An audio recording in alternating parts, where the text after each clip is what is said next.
Bueno, pues efectivamente la vida es negociación permanente, porque la negociación está en todas las áreas de nuestra vida, porque no solo negociamos con los demás, sino negociamos con nosotros mismos constantemente, y ahí también hay que aprender a negociar, ¿no?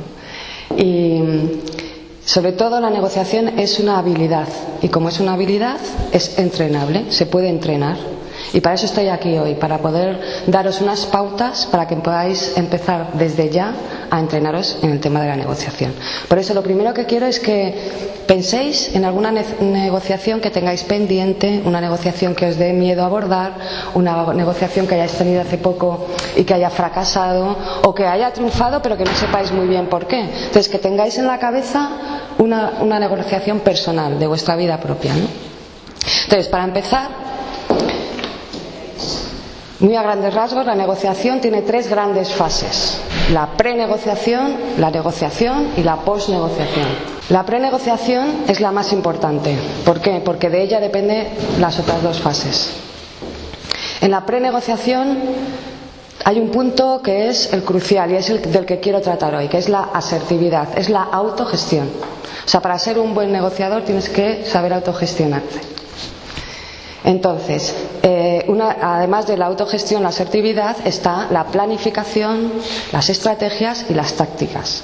Luego, lo que es en la negociación, lo más importante es saber detectar qué tipo de negociación es, en qué tipo de negociación estoy en este momento. Y, muy interesante, y esto lo trabajo con las artes marciales, detectar cuál es la fuerza que rige en este momento, para poder utilizarla a mi favor. Y luego ya la posnegociación es la gran abandonada, porque muchas veces negociamos, hemos logrado que nos digan sí, y estamos tan contentos con que nos han dicho que sí, que luego dejamos pasar el tiempo. Bueno, me dijo que sí, dejamos pasar, y al final no lo cumplen porque no hemos hecho un seguimiento de los acuerdos, que es lo que se trata en la tercera fase. Entonces, como solo tengo 20 minutos y quiero que os llevéis lo máximo posible, vamos a trabajar sobre la asertividad. Entonces quiero preguntar, ¿sabéis lo que es la asertividad? Porque no es una palabreja que se oye mucho, pero que la definición no sé si la tenemos clara. ¿Alguien, aparte de los profesionales, que aquí tenemos 2 profesionales, sabría decirme lo que es la asertividad? La asertividad es una habilidad social. Es la habilidad de defender mis derechos sin ofender al otro. ¿Se entiende? Es la habilidad, mi capacidad de defender mis derechos sin ofender al otro, de manera clara, concisa y determinada. O sea, con fuerza. Ahí hay 2 cosas interesantes, que son, por un lado, los derechos, que muchas veces se da por hecho que sabemos nuestros derechos, pero muchas veces lo que falla en las negociaciones es que no tenemos conciencia de a qué tenemos derecho. Y por otro lado, el que sabiendo que tengo derecho a algo, precisamente ese saber que tengo la razón me hace perderla. ¿Por qué? Ofendo. Porque cuando me creo que cuando tengo razón es cuando más peligro tengo. ¿Estáis de acuerdo? Muy bien. En cuanto a los derechos, os he traído, porque de verdad las cosas más sencillas de la vida son a las que menos atención le ponemos, y sin embargo son las más importantes. Son donde está la clave de todos nuestros éxitos o fracasos. Entonces, os voy a dar los derechos básicos que tenemos que tener en cuenta, que todos tenemos a la hora de negociar. Os voy a pedir que cada uno me leáis en alto 3, ¿vale? María José, ¿nos lees los 3 primeros? El derecho a ser tratado con respeto y dignidad. El derecho a tener y expresar los propios sentimientos y opiniones. El derecho a reconocer mis propias necesidades, establecer mis objetivos personales y tomar mis propias decisiones. El derecho a cambiar, el derecho a decir no sin sentirme culpable, el derecho a pedir lo que quiero, aceptando a la vez que me lo nieguen. El derecho a pedir información y ser informado, el derecho a cometer errores y el derecho a obtener aquello por lo que pagué. El derecho a ser independiente, el derecho de gozar y disfrutar y el derecho a triunfar. El derecho a ser mi propio juez, el derecho a decidir el hacerme cargo o no de los problemas de los demás, el derecho de dar o no explicaciones sobre mi comportamiento. El derecho de no necesitar la aprobación de los demás, el derecho de no ser perfecto. Te dejo mucho. El derecho a decidir no ser afectivo. Son todas evidentes, ¿verdad? Pero a que muchas nos escapan. Os voy a pedir que en un segundito, en cada una, os pongáis una nota, del 1 al 10, hasta qué punto defendéis ese derecho en tu vida. Vale, si queréis, lo hacéis luego en casa, porque este trabajo es muy interesante para la autogestión, porque si habéis suspendido en alguno, la que menos puntuación tenga es ahí donde más hay que trabajar, practicando en defender ese derecho que tienes, sin lugar a dudas. Muchas veces no defendemos un derecho, y esto es interesante tenerlo en cuenta, porque en el fondo no queremos que los demás nos reclamen ese mismo derecho. Por eso es muy importante la honestidad con uno mismo para poder llegar a ser asertivos. Muy bien, hay tres, generalizando por supuesto, pero hay tres grandes comportamientos del ser humano: el asertivo, el agresivo y el pasivo. Siempre que negocies te vas a encontrar alguno de esos tres tipos de comportamiento en tu emisor, ¿no? En tu receptor. El comportamiento agresivo son los que amenazan, los que se pelean, los que te critican y sobre todo intentan manipularte. El comportamiento agresivo tiene una ventaja, y es que casi nadie se mete con los agresivos. Y tiene una desventaja, y es que casi nadie quiere tenerlos cerca. El comportamiento pasivo son aquellas personas que anteponen los intereses de los otros a los de ella. Entonces se autoengañan diciendo: es que soy muy buena, es que yo lo que quiero es el bien de los demás, a mí no me importa. Y entonces la ventaja es que todo el mundo te quiere, pero la desventaja es que vas acumulando un rencor y un resentimiento y una falta de autoestima que acaban saltando, o en el lugar menos adecuado y con la persona menos adecuada, o generándote una enfermedad, una úlcera de estómago, etc. Por lo tanto, lo ideal es el comportamiento asertivo. ¿Estáis de acuerdo? El conseguir lo que te propones y que todos estemos contentos. Entonces, si os parece, os propongo un paso a paso del comportamiento asertivo para que lo practiquemos realmente, ¿sí? Entonces, el primer paso para aprender a ser asertivo es definir, apuntar: ¿quién? ¿Cuándo? ¿Qué? ¿Cómo? ¿Qué temes? Y el objetivo.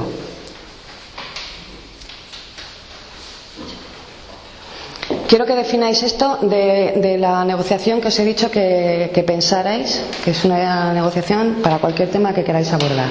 Os pongo un ejemplo para que lo entendáis. Por ejemplo, esto es un caso real. Mi amiga Marisa, ahí ya tengo el quién. Mi amiga Marisa. Cada vez que vamos al cine, ahí tengo el cuándo. ¿Sí? Lo mismo puede ser para cualquier caso. Siempre llega tarde. Ahí está el qué. ¿Sí? Después del qué viene el cómo, ¿no? Y a mí me da una rabia que me muero. Ahí está el cómo yo reacciono ante el caso. ¿Qué temo? Temo perder a mi amiga por una gilipollez, que es no ser puntual, ¿no? ¿Qué temo? Eso, perder a mi amiga. ¿Y cuál es mi objetivo? Conseguir que seamos puntuales, ¿no? Respetar el tiempo de la otra, que ambas respetemos el tiempo de la otra. Entonces os voy a pedir que en un momento, en la negociación que tenéis en la cabeza, pongáis ¿quién? ¿Con quién? Ponerlo. Es que os va a ser muy útil para luego ya... ¿El quién no tiene por qué ser una persona? Siempre es una persona con quien negociamos. Y si tenéis alguna duda me preguntáis. Poner el quién, el cuándo, el cómo se refiere a cómo yo reacciono, qué temo y cuál es mi objetivo. Este simple análisis ya nos recoloca la cabeza. Por ejemplo, mi marido no friega los platos después de cenar. Y entonces el cuándo es después de cenar. El qué es fregar los platos. El siguiente ejercicio que clarifica todo esto, este análisis es lo primero que hay que hacer en cuanto hay algo que nos remueva y se trate de algo con otra persona. Hay que hacer este ejercicio, separar, ¿vale? Y ahora vamos a pasar a la segunda parte, que es la más interesante. Vale, primer paso. Separar la persona del problema. ¿Eso se entiende? Vale. Yo te sigo con el ejemplo de mi amiga. Yo, cada vez que lo he afrontado sin planificar mi negociación, sin hacer este trabajo, lo primero que me salía es mandarla a la mierda, o irme, o entrar en el cine y pasar de ella. O sea, unía el problema con ella, con la persona en concreto. Entonces, si yo separo a Marisa por un lado e intento localizar cuál es el problema. El problema es que están abusando de mi tiempo. Y no meto a Marisa. ¿Entiendes? Y me da igual que fuera Marisa, mi padre, mi amigo, mi jefe, quien sea. El problema es el abuso de mi tiempo. ¿Se entiende hasta ahí? Pues separar, por favor. O sea, define el problema sin meter a la persona. Lo vamos cogiendo. Poco a poco, ¿eh? ¿Sí? Bien. El siguiente paso es expresar tus derechos. Tus derechos que no se están respetando en esa negociación en concreto. ¿No? En tu caso, Eva, ¿cuál sería? ¿Cuáles son los derechos que en tu caso no los están respetando? Tengo derecho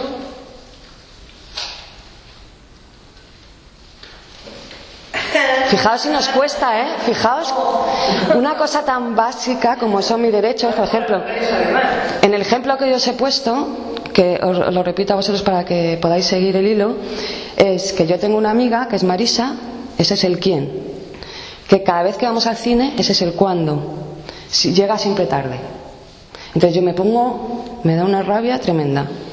Ese es el cómo yo reacciono ante ese suceso. Luego está, ¿qué temo? Perderla. Y entonces ahora estamos separando y el objetivo es que llegue puntual, que respete mi tiempo. Entonces ahora hemos separado el problema de la persona. Es decir, el problema es que está abusando de mi tiempo.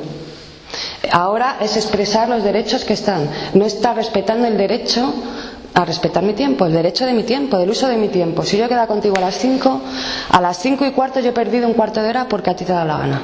Luego os digo cómo lo solucioné. Vale, el siguiente es situar fecha y día en el que vamos a negociar. Porque estamos siempre castinando, es decir, dejando para otra. Vale, pero la semana que viene. Ya sé, tengo claro lo que le voy a decir, tengo claros mis derechos, tengo claro cómo hacerlo, pero la semana que viene.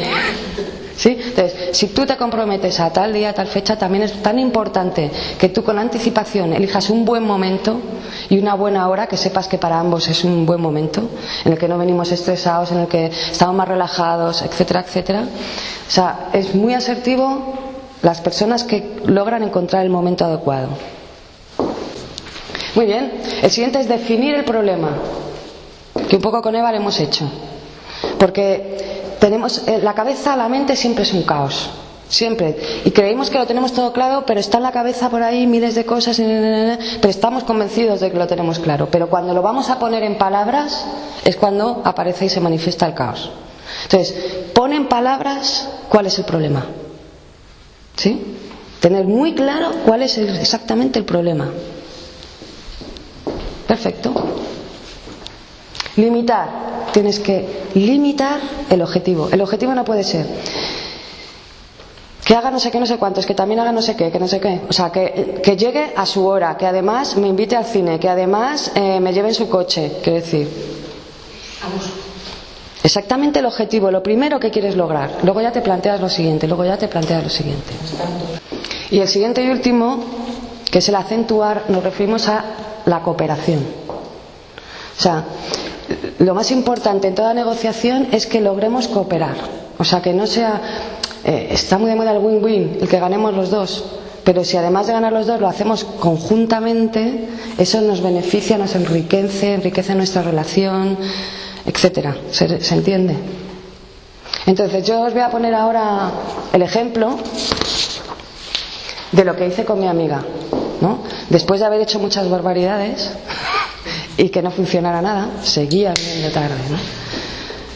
Un día se me encendió la luz trabajando con estas cosas, ¿no? Y dije, ya lo tengo.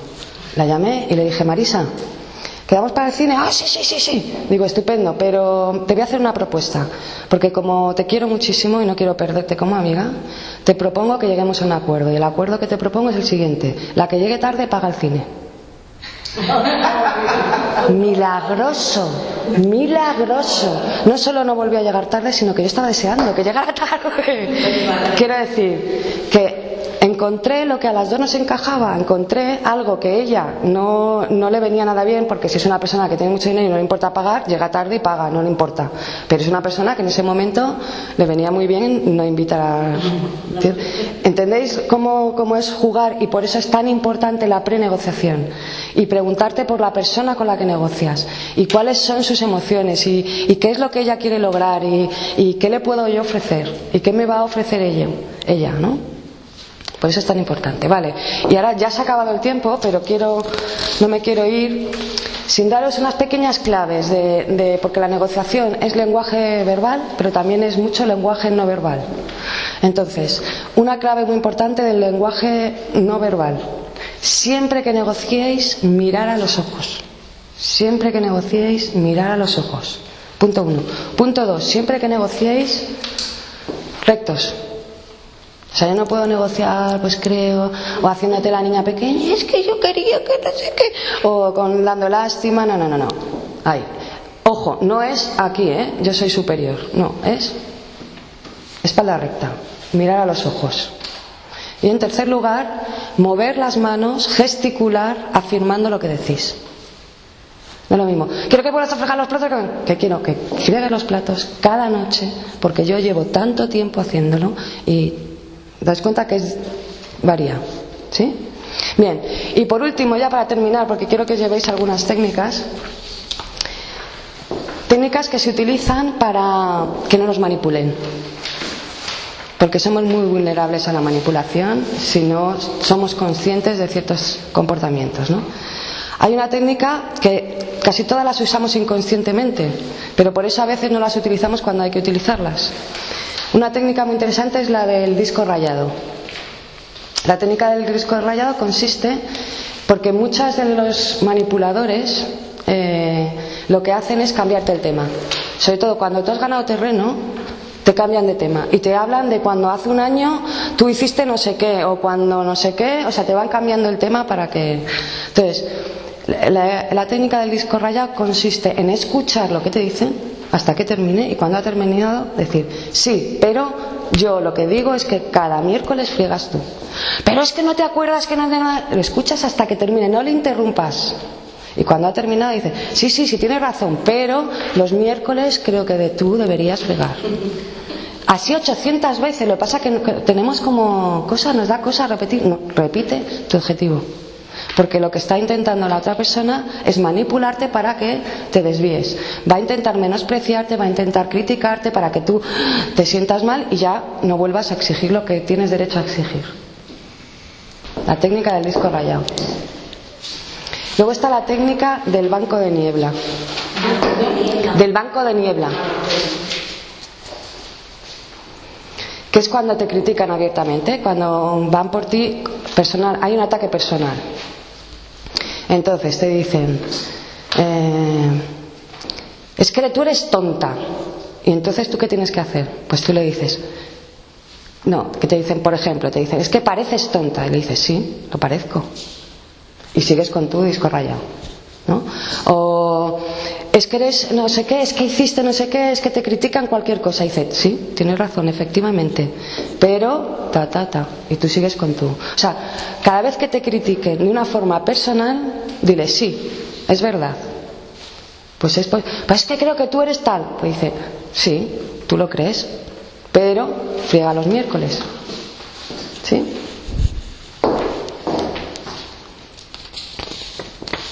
Y la última, ya que me parece la más interesante, es la de la primera persona. La primera persona. Por ejemplo, mi hijo, mi marido, mi pareja, quien sea, mi amiga, se va de casa y no se despide. Entonces cuando vuelve yo le digo: tía, estoy cabreada, o sea, eres una maleducada, ¿cómo te puedes ir sin decir nada? Eso es lo normal, pero es lo no asertivo. Es algo agresivo, es un comportamiento agresivo. La pasiva no diría nada. Diría, ay, pobre, estará estresado. Déjale. El comportamiento asertivo es, en vez de poner el foco en la otra persona, poner el foco en mí. Entonces, ¿eso qué supone? Que en vez de decirle, eres un maleducado, diría, fulanito, me he sentido herida cuando te has ido sin despedirte. Ahora pensar la reacción de la otra persona. En el caso 1 se pone a la defensiva y al final acabamos peleándonos. En el caso 2 se va a quedar, ay, lo siento, no me di cuenta, perdóname. ¿Os dais cuenta de la diferencia?